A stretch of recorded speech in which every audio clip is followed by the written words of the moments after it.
Okay, so today we're going over Newton's third law, the most often quoted scientific law.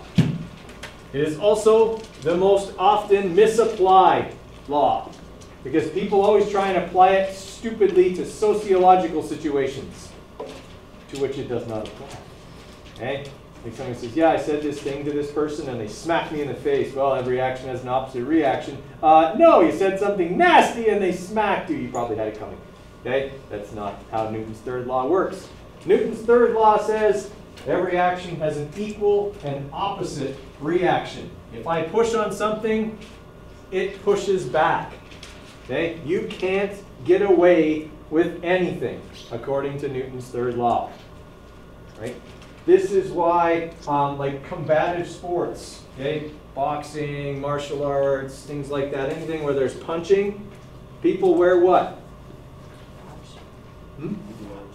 Wraps, gloves, yeah, something around their hands. Hopefully you've never experienced this, but if you punch somebody, it hurts. Not that it hurts them, okay? But it also hurts you. Okay? More often than not, when someone punches somebody else, the person who does the punching is the one who ends up with broken stuff, namely their hand. Okay? And this is simple physics. When you exert that force on the person's face, okay, their head, or whatever part of their body you hit, has far more mass than your hand. Okay? So the acceleration experienced by the person is a lot less than that of your hand. Your hand experiences a very large acceleration. And the bones in your hand are really not designed for that. They're small. They're for manipulating things and picking stuff up and doing all kinds of incredible things that we can do because we have opposable thumbs. Okay? It's what separates us from the animals. Okay? We can grasp things and squeeze them. Okay? Your dog can't do that. They have 5 fingers, but they can't grasp things because they don't have an opposable thumb.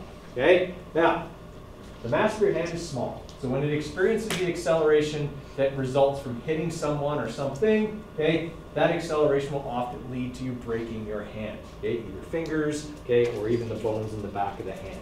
That's why all those combative sports wear big gloves. Those combative sports would not last very long if everybody was bare knuckled. Right? People's hands just break. In fact, boxers and UFC people, stuff like that, they often break their hands through the gloves. Okay? They're just that strong, that powerful. Okay? So you can't get something for nothing. If you exert a force on something, it exerts a force back. You see this in hockey. Sometimes a person who lays out a massive body check on somebody separates their shoulder. Okay? Because that force gets returned to them. Sure, they might have just like totally knocked that guy out and he's just laying there on the ice and it looked really impressive, even though the guy got a concussion and that's bad. Okay? But then you see the guy who laid out the check and he's going back to the bench holding his shoulder because either his shoulder's out of the socket or he broke his collarbone, okay, or something like that, simply because there was that force coming back. Okay? You always get that force coming back. Right? Now, this is something that we experience a lot and that movies love to like take advantage of, and they make it look ridiculous. Okay, sometimes. Like, I don't know if you've ever seen like an action movie, somebody is using like a shotgun or something and the person they shoot flies back like 10, 20 feet. Okay. That's ridiculous. The force exerted on them can't be greater than the force exerted back on the gun. Okay? That means that if you shot somebody with a gun and they flew back 10 feet, what are you doing? Flying back 10 feet. Okay? It's just, it's Newton's third law. Right? So when you see stuff like that, it's all special effects. They have a stuntman standing there and they attach like he wears a harness with ropes on the back. And okay, when they pull the trigger, they just jerk them backwards, okay, with the ropes. And it all looks terribly impressive if it's edited properly. But it's not something that happens in reality. Okay? What can happen in reality, due to Newton's third law, is recoil. Anyone here ever fired a gun? Okay. You have to brace yourself when you do that. People don't realize that, especially if it's their first time. They just think, I'm gangster, yeah, and they're just gonna, they're gonna hold this thing out like it's nothing. And then they pull the trigger and bam, they get it right in the face, okay? Because of Newton's third law. when those gases detonate, okay, sorry, when the powder detonates, the gases rapidly expand and they exert a force on the back of the bullet, forcing it out of the gun. But when those gases push on the bullet pushes back, and that's what you have to brace against. The bigger the gun, the bigger the kick. Okay? And if you're not ready for it, it's going to come up and get you in the face. I've got some cool videos to show you. Oh, and then I press record. Action. Okay, so if you're in a football game and you're on the line, okay, ball gets thrown to the quarterback, the two lines crash together. Okay, doesn't matter who crashes first; they both feel it. Okay, force exerted on one is exerted back on the other. Okay, if I have a balloon and it's full of air, okay, it's a pressure vessel. There's gas under pressure in there. The gas is pushing on the inside of the balloon. Okay, and the balloon is pushing on the gases. So as soon as I release it, it flies around the room randomly as it squeezes out the air. Okay, so those are all examples of forces acting in pairs. Okay, inside the pressure vessel itself. Okay, book sitting on a table, gravity pulls it down, the table pushes up. Forces always act in pairs. All right, everybody okay with that idea? Okay. All right. Say I'm in that boat, and I don't have any paddles, and I need to get to the dock. Can I run down the boat and jump onto the dock? Yes, you can. I wouldn't try it. I'd probably end up with my teeth embedded in the deck, okay, in the dock, sorry, but you could do it. Everybody just pictures that if I start running, the boat runs away from me. Okay, like as I run, it's like a treadmill and the boat starts moving away, which there's a small amount of that for sure. Okay, the boat is going to try and go the other way. I'm exerting a force on it backwards, but what's the boat doing? If I push backwards on the boat pushes forward on me. Okay, so if we don't worry too much about the running part, if I'm just standing in the bow of the boat, and I can jump, okay? I'm going to push on the boat's going to push on me. Yes, the boat is going to fly backwards. It probably has less mass than I do, okay? But whatever force I exert on the boat, it will exert back on me, and I will be propelled forwards as a result. I can maximize my efficiency here if I don't just push backwards. If I push backwards and down, I'm not only pushing on the boat, but now I'm also pushing on the water underneath, which increases the mass I'm working on. Okay? That means that there's less movement, less acceleration of both the boat and the water, and I get propelled without it sliding out from underneath me. Okay? That sort of makes sense to everybody? Okay? But everybody gets this idea that the boat's just going to fly back, and I'm going to like fall into the water as the boat flies backwards. But no. When I push on the boat, it pushes back on me, throwing me forwards. Isn't there always something else acting on the water? Because there's like always waves. Oh yeah, there's all kinds of waves and stuff like that. But they don't It could like. just go like in lots of directions. It could, but we're assuming perfectly flat water. Yeah, it's a nice day. There's no storms or anything like that. So you can just swim. Yeah, you could, but what if you don't? What if you can't swim? Don't get in the boat. My answer to that. Also, it doesn't appear to be wearing a PFD of any kind, so it's all bad. Okay. But you could theoretically make this jump. Theoretically. Things are a lot harder in practice, but yeah, Newton's third law says that that should work. Newton's third law says a lot of things. I just have a question about like the thing in space. Does sound, like you know how you have like sound waves, do they exert force at all, or is it just? No. In space, no one can hear you scream. So if I'm like exposed to space for stuff, that's bad. And no one will hear me screaming because there's no air to carry the sound, right? So the only way that you can hear me right now is my vocal cords are resonating, creating a vibration that is transmitted through the matter of the air. Okay? With no air, there's no matter to carry the wave. So in space, doing that doesn't do anything. Right? Now, if I'm inside my spacesuit, then I could hear myself because there's air inside the spacesuit. If my radio wasn't working, I could take another astronaut. If we put our face plates together, I could talk and he'd hear me.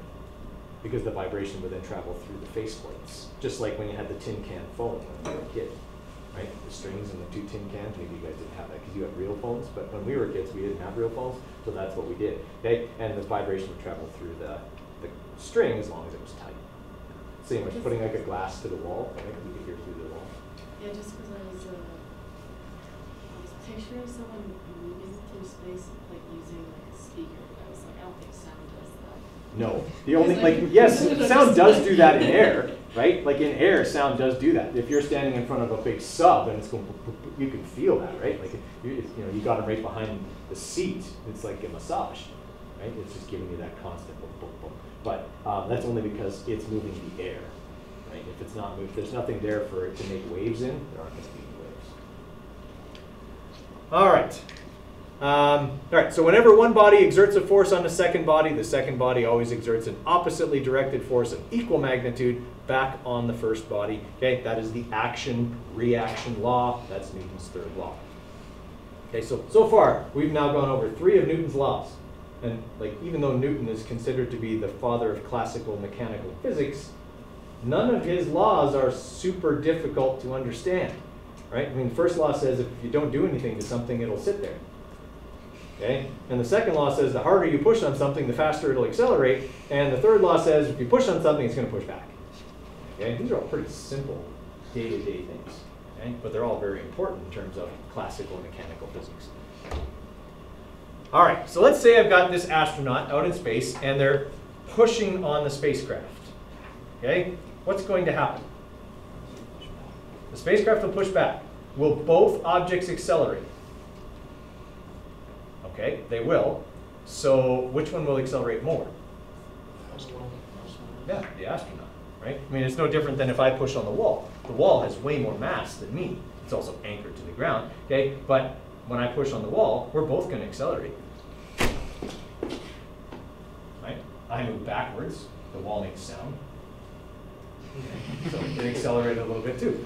Okay? There was some deformation there, right? It could make the metal of that board move a little bit.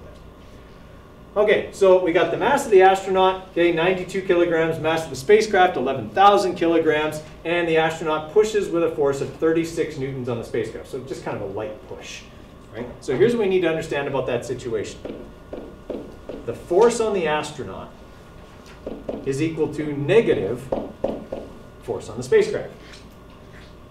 Okay? Forces are equal.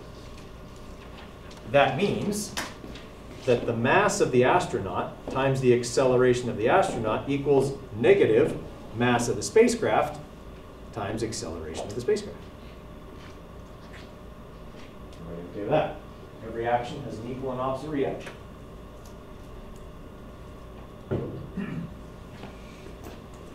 So we want to find the acceleration of the spacecraft and the astronaut. So I know that the force is 36 newtons. Okay, so I know both of these forces. One is positive 36, the other is negative 36. So all I have to do is take that 36, okay, and divide it by the mass of the astronaut, 92 kilograms, and I'll have the acceleration of the astronaut.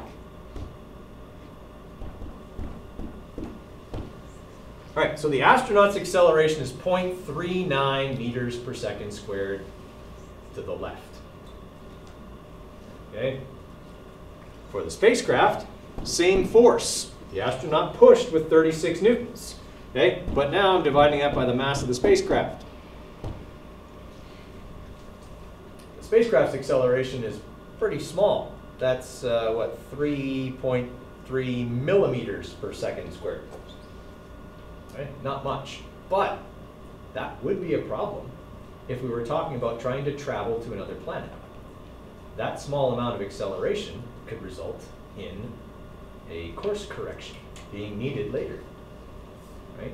Even that small acceleration, okay, if I'm traveling a huge distance, that tiny little degree I push the spacecraft off could be a big deal when I get to where I'm going. If I didn't stay straight, even if that angle is incredibly small, I could be off by a long way. These are the kind of things NASA has to account for when they're sending spacecraft to other planets. The smallest little corrections can have pretty big consequences when you're talking about huge distances.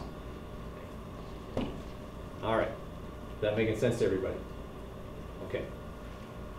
So, Smart car crashes into a semi-truck. Which one experiences more force?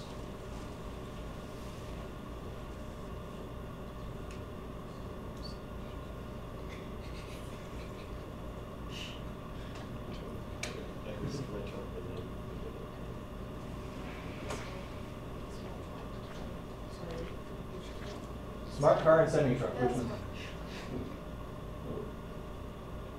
Same. Same amount of force. What's different? Smart car's tiny. Smart car's tiny. Guys, it just goes right back to this. Here's the force on the truck. Here's the force on the car. Okay? The forces are equal. What's different is the masses. Because the masses are different, the acceleration experienced by each one is different. Okay? That's when we go back to that idea we talked about at the beginning of the unit. Mass matters. Okay? If I'm the smaller mass, I experience a greater acceleration because the forces are equal. Okay? It's the same thing when a bug hits your windshield. Okay? Your car barely notices that. You hear the splat. That's about it. Okay? The bug, on the other hand, experiences a massive acceleration because its mass is tiny compared to your car. Okay? Incidentally, what's the last thing to go through a bug's mind when it hits the windshield? No. It's the last thing to go through its mind. It's butt.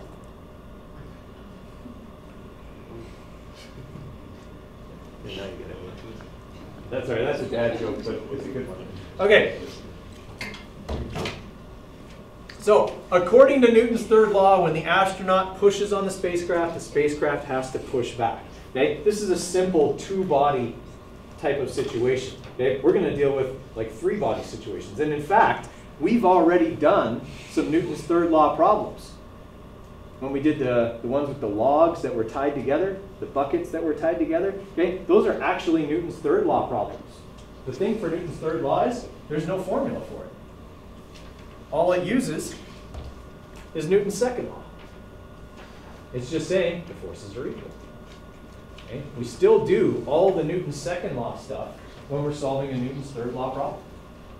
Okay? It's still sum of all forces. It's still mass times acceleration. Okay? In the end, we're still dealing with forces. All we have to remember is that one force exerts an equal and opposite force in the other direction. Okay, so we did that calculation already. Okay, this is what's necessary for you to walk. Okay, if I want to walk, I push on the ground. Okay, I push on the earth, and I push the earth that way. Okay, and then the earth pushes me back in the other direction. And I move forward. What happens to the earth? Yeah, theoretically. And practically. Okay? Every time I walk, I slow the earth down a little bit. Or speed it up a little bit if I'm pushing it in the right direction. Okay? Enough to notice? Enough for anybody to care, ever? What if everybody did it at the same time?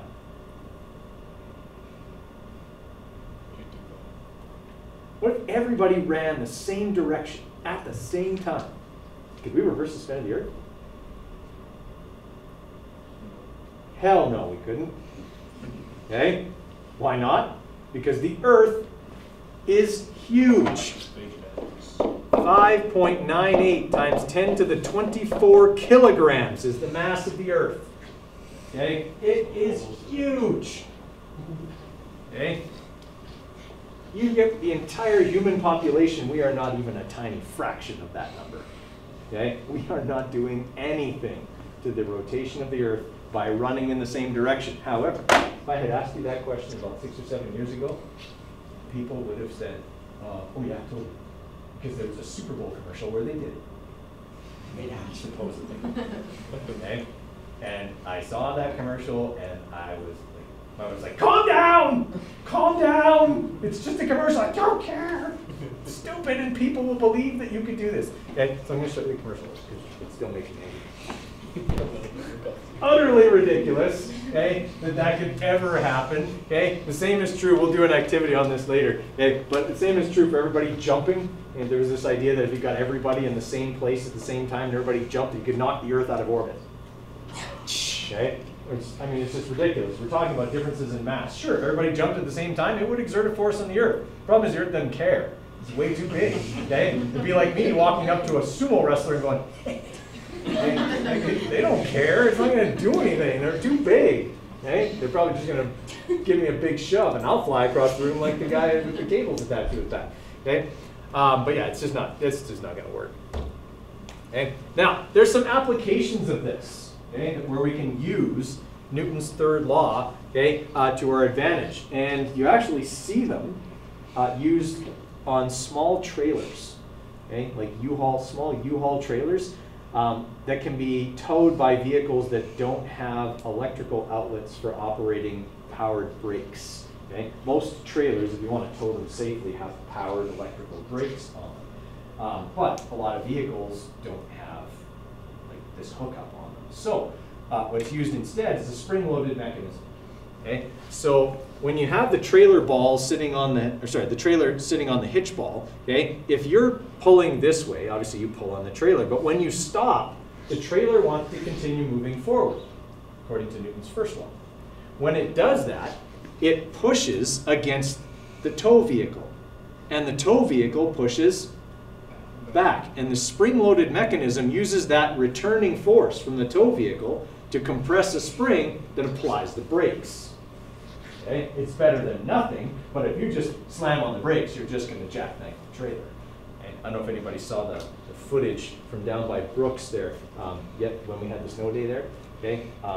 There were jackknifed semi-trailers all over the place down there. There's like 70 cars, okay, in this big traffic mess down there. And a lot of the trucks, that's what happened. They hit the brakes, okay? The tractor, the truck part stopped and the trailer kept going, and it just causes them to come right back around, jackknife, okay? And essentially you just smash the truck into the side of the trailer, okay? Simply because you can't get the brakes on, okay?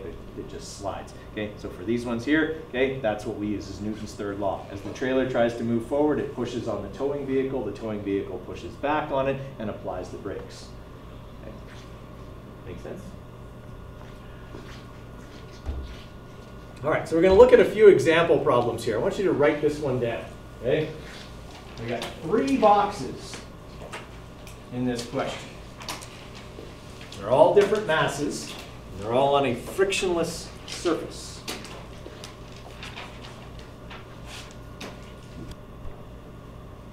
Okay, so this is obviously a type of system question because we have more than one mass. Okay, so there's a couple of ways to look at it. Okay, I could look at it as an entire system, okay, and just say I got 23 kilograms worth of force, okay, and I've got this applied force that's causing it to move that way. Okay? And I would have the acceleration, okay, because the box is to accelerate at 1.5 meters per second squared.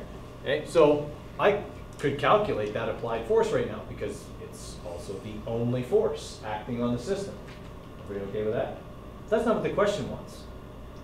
The question wants to know, what's the force exerted by box C on box B? Okay, that means I have to break the system up. Okay, I got to look at all of the boxes. So, if I'm looking at box A, right, box A is 8 kilograms. Okay, it's got an applied force that I could calculate, but I don't need to. Okay, pushing to the right. And what other force acting on it?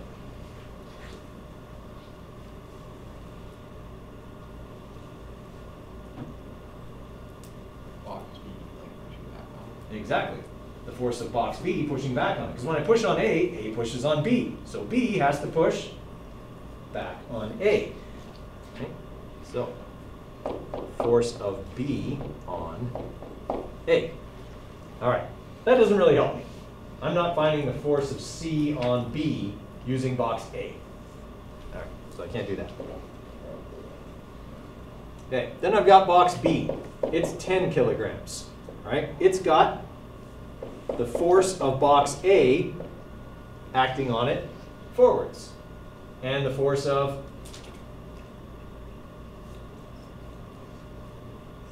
C acting back on it. That's the force I'm supposed to find. But I got a bit of a problem. I have no idea what the force of A is on B. So I can't really use that right now. I mean, I could find the net force, but that doesn't really help me. Okay? I don't know either one of the forces that are acting individually on box A, and there's no way for me to find either of them right now. All right, that leaves me with box C, which has a mass of 5 kilograms. How many forces are acting on box C?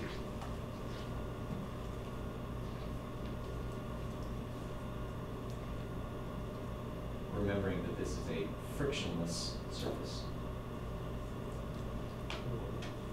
1. There's only one force acting on box C, and it's the force of B on C. So would the force of B on C also be the net force acting on box C? Okay. So F net equals the on box C, the force of B on C. So there's my sum of all forces. What's the other way to calculate net force? M times A. Do I know both of those? Okay. So can I calculate this force? How does that help me? They want to know the force of C on B, not B on C. It's the same. Whatever force B exerts on C, C exerts backwards on B. So by finding this force, I actually also find the force I'm looking for. How convoluted is that? It's pretty convoluted, right?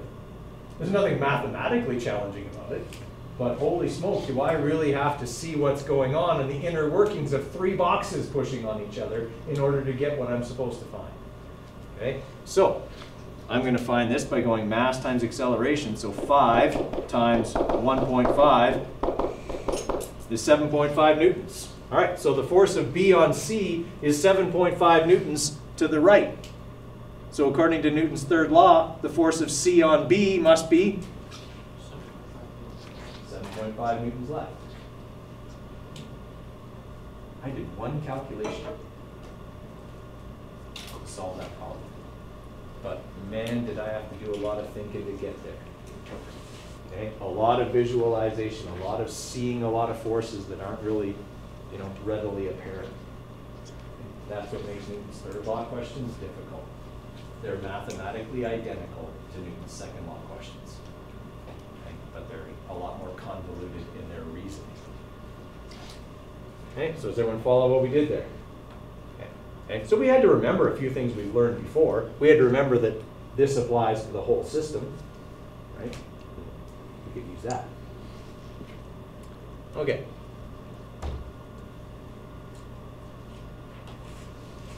So now, I've got this extra piece of information that I just calculated, okay? That the force that C exerts on B is 7.5 newtons left. Now find the force that B exerts on A. Remember that the acceleration of the system is 1.5 meters per second squared. Right? Now, I'm going to remember the free body diagram that we drew here. Okay? This is for box B right here. Okay? Force of C on B, which we know. We're looking for the force that box B exerts back on A. We're actually looking for this force here. All right, give you a few minutes on that one. All right, so for this one here, okay, we're trying to find the force of B on A. And I can't really use, I mean, I sort of could use box A to do that, but box B makes a bit more sense because I found one of the forces that's acting on box B, okay, and I know that it's 7.5 newtons. It's the force of C acting back on it, okay?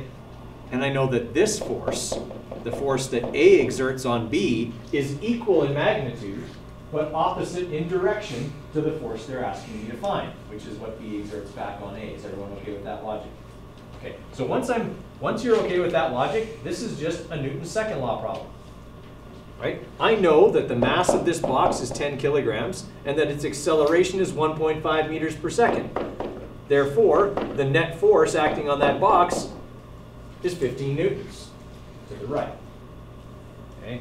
Now that I know that, now I can do a sum of all forces calculation. F net equals negative 7.5 newtons plus the force of A on B. Right? So I can solve for the force of A on B by subtracting negative 7.5 newtons from the net force. So I'll have positive 15 newtons because it's to the right, minus negative 7.5 newtons because it's to the left, okay, which is going to give me 23 newtons to the right because I only have 2 significant digits. Or do I? Is it 22 and a half? No, only 2 significant digits. So 23 newtons to the right. Why do we use the mass of just box B and not the whole system? Because I was only using box B. I wasn't talking about the whole system, right? This force here only acts on box B, the 7.5, right? And then I was dealing with this force that also only acts on B. So I broke this system up into parts I could use. Yeah. All right, everybody okay with that? Okay, we'll do a few more like that tomorrow. Okay. Okay, if everybody can clear off their desk here, we'll get them sprayed down.